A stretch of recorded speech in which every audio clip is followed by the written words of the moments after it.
नर्मदे हर। अभी नर्मदा परिक्रमा शुरू नहीं हुई है और हम सभी ट्रेन में बस परिक्रमा की यात्रा के लिए अपना सामान वगैरह सब व्यवस्थित कर चुके हैं।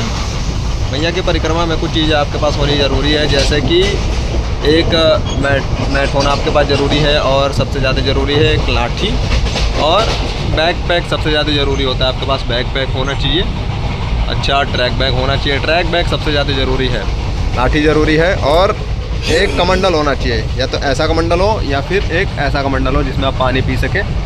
और ज़्यादा से ज़्यादा आप कोशिश करें कि अपने पास वज़न कम रखें, एक अच्छा बैग पैक रखें, लाठियाँ रखें। तो अभी हम निकल चुके हैं और बहुत जल्दी हम होशंगाबाद पहुँचेंगे और वहाँ से हमारी यात्रा प्रारंभ हो जाएगी।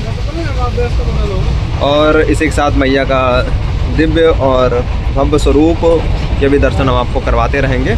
और हमारे साथ ये बम बाबा जी हैं, ये गुरु जी हैं, गुरु भाई, और एक अयोध्या जी से महाराज जी जुड़े हुए हैं हमसे। तो ये परिक्रमा का आनंद लेंगे, पहली बार परिक्रमा पे जा रहे हैं। और देखिए ऐसे ऐसे मैट्रेसेस ले सकते हैं आप, ये बहुत हल्के होते हैं फोम के, और नीचे से ये ठंडी भी नहीं होती हैं, तो इससे आपको ठंडी भी नहीं लगती है। बाकी मैं आपको दिखाता हूँ कि कैसे दिखेंगी।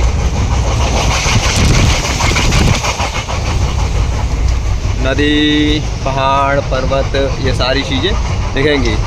मुख्य रूप से नर्मदा मैया जो है वो दो, और ये सब सिंचाई की भी अच्छे चीज़ें आपको दिखेंगी खेतों में। जैसे यहाँ पर अभी स्प्रिंकल सिस्टम चल रहा है, कहीं आपको डीप इरिगेशन सिस्टम मिलेगा। तो आपको समाज का एक अनूठा रूप मैया के किनारे दिखेगा। भिन्न भिन्न लोग आपको मैया के किनारे दिखेंगे और स्वाभाविक दिखेंगे, मतलब उनका जो नेचर होता है बहुत स्वाभाविक होता है और बिल्कुल मतलब नया मूर्ति के समान होता है। और मूल रूप से जो विंध्य की पहाड़ियों और सतपुड़ा की पहाड़ियों के बीच से नर्मदा मैया निकलती हैं। तो अभी हम विंध्य पहाड़ियों के क्षेत्र से हैं और विंध्य पहाड़ियों के क्षेत्र में गुजर रहे हैं। तो होशंगाबाद विंध्य पहाड़ियों के क्षेत्र में आ जाता है, तो विंध्याचल रेंज लगता है इसका पहाड़ियों का।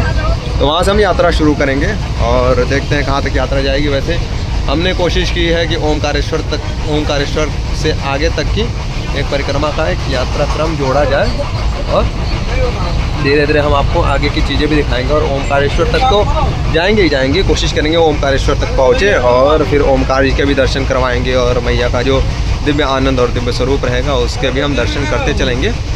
तो काफ़ी अच्छा ये सफ़र होने वाला है, तो जुड़िए हमारे साथ। और बहुत सारी चीज़ें, बहुत सारे उपदेशों को भी सुनेंगे, गुरु जी के उपदेशों को सुनेंगे, बाबा जी के उपदेशों को सुनेंगे, और भी जितने सिद्ध महापुरुष मिलेंगे, सिद्ध साधु संत मिलेंगे, जो वहाँ के स्थानीय निवासी मिलेंगे, उनके कल्चर को समझने की कोशिश करेंगे, जानने की कोशिश करेंगे।